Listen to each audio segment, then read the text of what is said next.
Shalom, shalom, bien-aimés frères et sœurs dans le Seigneur.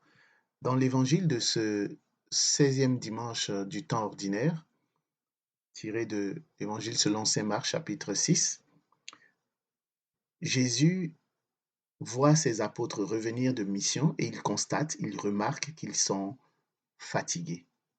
Alors, il les invite à venir à l'écart pour se reposer. Alors, ma réflexion va porter sur le thème du repos. Une réflexion brève. Il n'y a de repos qu'en Dieu seul. Saint Augustin écrit: Tu nous as fait pour toi, Seigneur, et notre cœur est sans repos, tant qu'il ne repose pas en toi. Nous pouvons voir une référence biblique tirée du psaume 61, psaume 62 pour d'autres versions de Bible. Je n'ai de repos qu'en Dieu seul, mon salut vient de lui.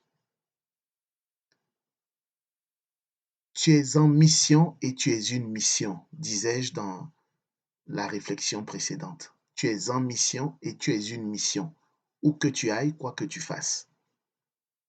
Et la mission est difficile, alors tu as besoin de repos. Le psalmiste, l'auteur sacré, nous dit: Je n'ai de repos qu'en Dieu seul, mon salut vient de lui. Le vrai repos, c'est de savoir que Dieu, créateur du ciel et de la terre, créateur de l'univers visible et invisible, il prend soin de moi, il tient ma cause, ma situation entre ses mains. Il ne m'oublie pas, il n'est pas indifférent. La Bible dit: Aucun de ceux qui ont mis leur espérance en lui jamais n'a été déçu. Le véritable repos, c'est de savoir que mon Père est le créateur de l'univers tout entier, l'univers visible et invisible. Et mon Père m'aime. La preuve qu'il m'a aimé est qu'il a accepté d'envoyer son Fils unique, afin que quiconque croit en lui ne périsse point, mais qu'il ait la vie éternelle. La preuve qu'il m'aime est que, alors que j'étais pécheur, son Fils, le Christ, s'est sacrifié pour nous, alors que j'étais un pécheur endurci.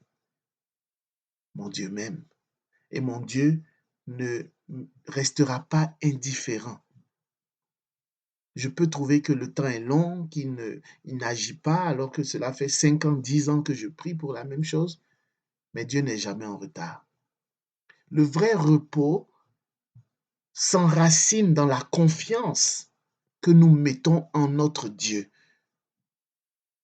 Le vrai repos s'enracine dans cet abandon à la volonté divine, dans cette certitude que, quelles que soient les circonstances, les obstacles, les vicissitudes de la vie, Dieu est là et il prend soin de moi.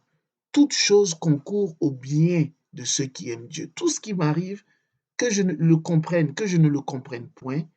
D'ailleurs, je n'ai pas forcément à chercher à comprendre, mais je dois chercher peut-être à me dire: qu'est-ce que tu veux m'enseigner, Seigneur, dans cet obstacle, dans cette épreuve que je rencontre? Quel que soit ce que je vis, Dieu est à mes côtés, Dieu marche avec moi. C'est pourquoi lorsque je marche dans la vallée de l'ombre de la mort, je ne crains aucun mal. C'est cela, la base même du repos en Dieu, parce que je sais qu'il est là. Même si je traverse des fleuves, je traverse le feu, je sais que je ne le ferai pas tout seul, je serai avec Dieu. Dieu est avec moi. Et lui me donnera la force de traverser, de surmonter l'épreuve qui se présente à moi. Que la paix, que le repos véritable en Dieu seul soit ton partage, bien-aimé, dans le Seigneur. Amen.